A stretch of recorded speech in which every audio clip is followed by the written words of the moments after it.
Hello, and thank you for joining me again. So, another made to make using Makers Edition 1. This is by Made to Surprise, and this is all designed by Sam Calcott and is a quarterly subscription. This is the first one I got just before Christmas last year. I have number 2, and yeah, I'm just about, hopefully, to get number 3. Today, again, I'm going to share something that Lynda has prepared for me to assemble for you today.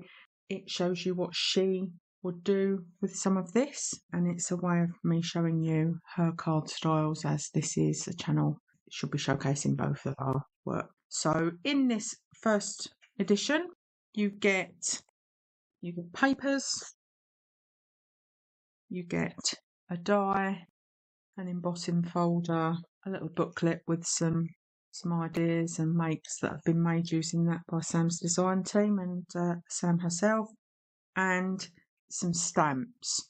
So this time, as I say, this is all prepared by Lynda. So we'll start from the base up. So this is a base card, which is green Lidl cardstock, and this is a card blank that is 6 by 8. So the Lidl cardstock is just bigger than A3, which is A3 is 2 times A4. So we've been able to cut a 6 by 8 card blank from that. So that is the base of the card, and onto that she's taken some pattern paper from the paper in the pack, and a piece of white card, which we will layer up on the front like this, and I will measure those.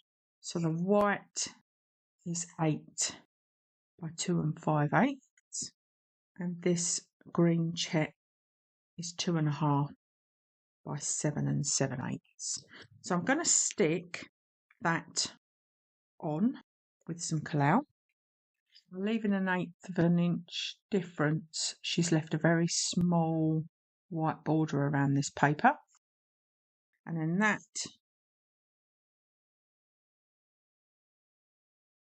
around the front of the card like that. So I'm going to stick that on. That's the start of the front. So I've got a couple of extra panels to put on. So the next one is going to be another set of matte layers, again paper from the pack and some white card. So this is white 270-gram card, and this panel is 4 5/8 by 6 1/8, and this is 4.5 by 6. So again, I'm going to stick that on with some Collall. So you'll see the little border there again. So I'm going to do that. So this is going to sit there like that, and then I've got another set of matte layers. So these are circles. This is the green Lidl paper stock, which is exactly the same colours as the cardstock, except the card is 270-gram and the paper is 125, I believe, or 165. It's a perfect weight for matting and layering. It's not too heavy, it's not too flimsy. So she's cut a circle out of that, and that is 5 inches.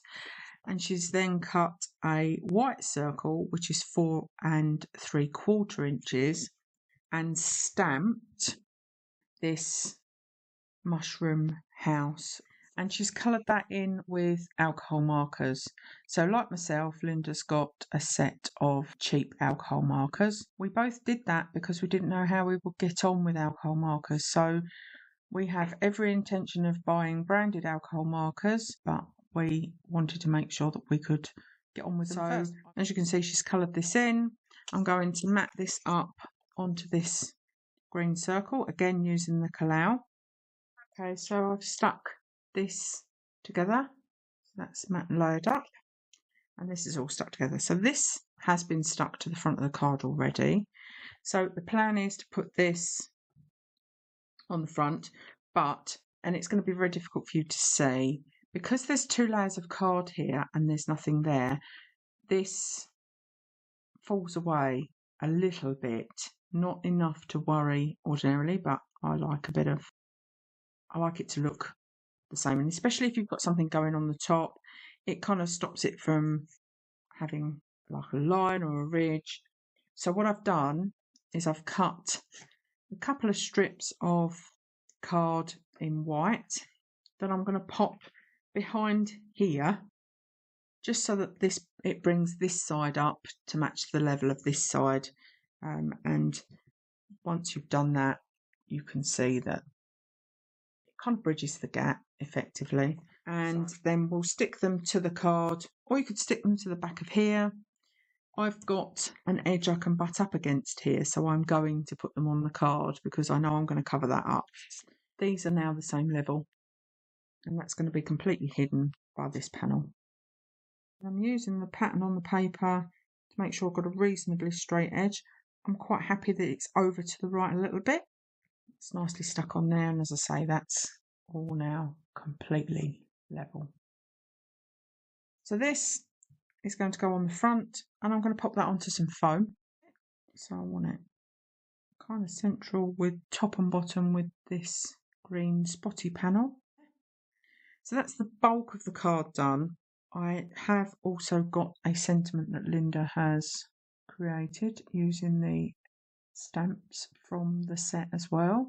So that says from our gnome to yours, and that will go along the bottom. So again, what I'm going to do is I'm going to build that up. So it's probably easier to show you with this. So if you can see, if I was to stick that to here, I've got a little bit of a gap. So if I put some card behind that, then it holds it on the same level as this. So I'm going to do the same with that. So I'll stuck that on there. Hopefully you can see how that little bit of card has made that lift. So this is a finished card. This is Lynda's take on a card using the Made to Surprise, Made to Make edition 1.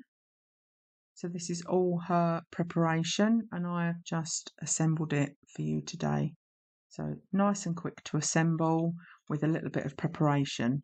So if you've enjoyed today's content, please do give it a like and subscribe if you haven't already done so. And if you have any suggestions for content, leave me a comment. I'll consider anything that is suggested.